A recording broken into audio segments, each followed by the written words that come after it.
विवेक और धैर्य से काम लीजिए पांचाल नरेश। जिसकी पुत्री का मान और सम्मान दांव पर लगा हो, वो पिता धैर्य और विवेक से कैसे काम ले सकता है वसुदेव? आज आप बीच में नहीं आएंगे वसुदेव। आज पांचाल नरेश द्रुपद पर एक नहीं अपितु 5 ब्रह्म हत्याओं का पाप लगना निश्चित है।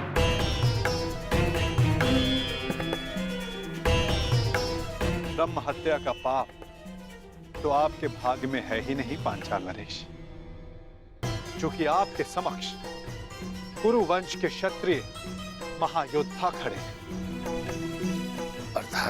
अर्थात ये पांचाल नरेश, ये और कोई नहीं परंतु कुंती पुत्र पांडव है।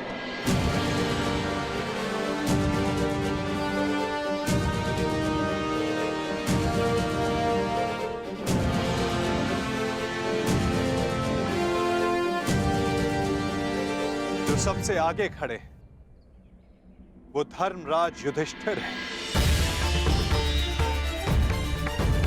और जिसने खेल खेल में वृक्ष उठाकर स्वयंवर में विघ्न डालने वालों का संहार किया वो महाबली भीम है। और उनके 2 सहायक नकुल और सहदेव।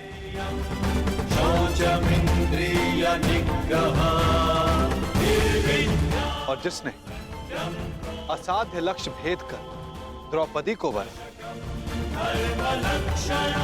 वो वही अर्जुन है पांचाल नरेश, जिसे दामाता के रूप में पाने की आपकी आकांक्षा थी।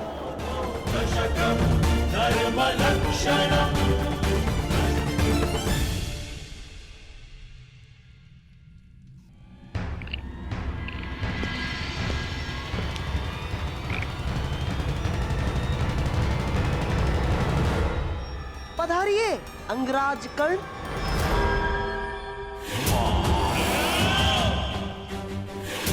मित्र, तुमने मुझे बुलाया?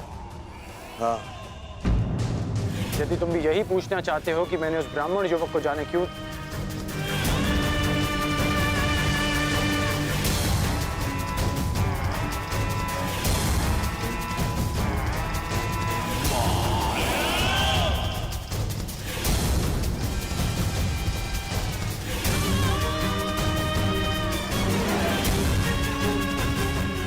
उस ब्राह्मण को छोड़ो मित्र, छोड़ो उस ब्राह्मण को। ऐसा शुभ होने वाला है कि पांचाली स्वयंवर की त्रासदी भूल ही गया हूं मैं आज बहुत प्रसन्न हूं मित्र।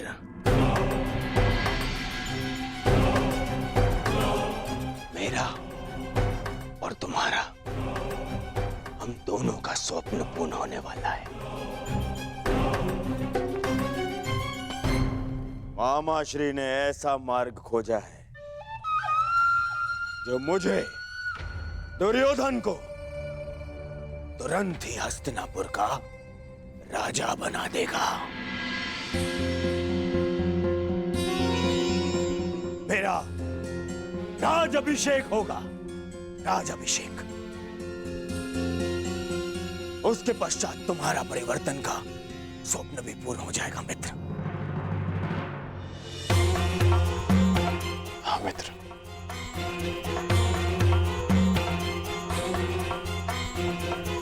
परंतु मैं तुम्हें कुछ बताना चाहता हूं कि मेरे होने वाले सम्राट, अपनी प्रसन्नता अपने मित्र के साथ बाद में बांटना है। पहले अपने पिताश्री से तो मिलकर आओ, वो तुम्हारी कब से प्रतीक्षा कर रहे हैं। मित्र, मैं अभी आता हूं।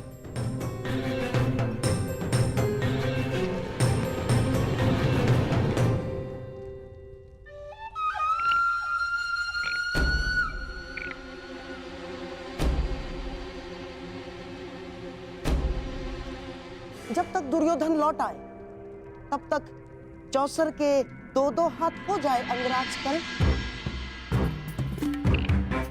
आप सदा अकेले खेलते हैं गांधार राज। हाँ, अकेला ही खेलता हूं, क्योंकि जो स्वयं के साथ अकेला खेलता है वो दूसरों को अपने खेल का पासा बनाने में सक्षम होता है। कर्ण, मैं चौसर की नहीं, उस खेल की बात कर रहा हूं जो आप हस्तिनापुर में खेल रहे हैं। खेल तो तुम भी खेल रहे हो, अंगराज कर्ण, जिसका प्रारंभ तुमने पांचाल स्वयंवर के युद्ध में कर दिया है? सत्य और निष्ठा से कोई भी मनुष्य अपने लक्ष्य तक नहीं पहुंच सकता कर्ण ना। और तुम ये मत भूलना कि तुम दुर्योधन की किसी भी परिस्थिति में साथ देने की प्रतिज्ञा से बंधे हुए हो कर्ण। क्या कहना चाहते हैं आप? यही कि तुम और मैं, केवल हम दोनों ही जानते हैं कि पांडव अभी जीवित हैं।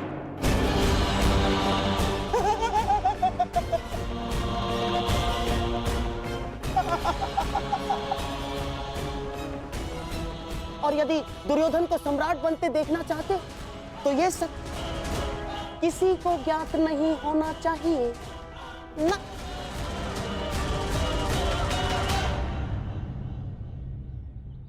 पांचाल नरेश पर ब्रह्म हत्या का दोष नहीं लगेगा, किंतु आप पांचों दोषी।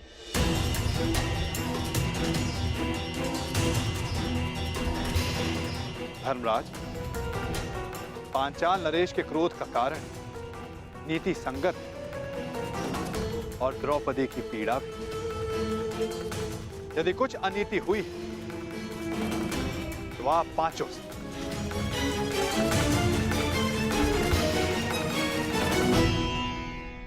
स्त्री कोई वस्तु नहीं जिसे बांट लिया जाए, वो जननी है, वो शक्ति है, वो एक कुल का सम्मान है जिसे बांटा नहीं जा सकता। सर्वप्रथम द्रौपदी को भिक्षा बताना सर्वथा अनुचित था।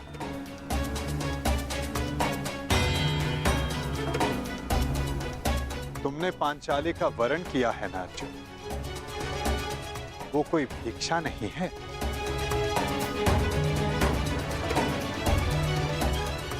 श्री वचन सोच समझकर मुख से निकाले जाने चाहिए।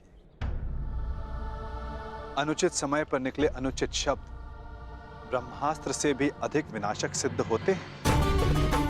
माता सदा चाहती है कि उसकी संतान प्रेम से रहे, परंतु बिना परिस्थिति जांचे, बिना परिणाम का आकलन किए कोई निर्णय सुना देना घातक सिद्ध होता है। संतान प्रेम में लिया गया अनुचित निर्णय कभी कभी सृष्टि का चक्र डगमगा देता है बुआ श्री।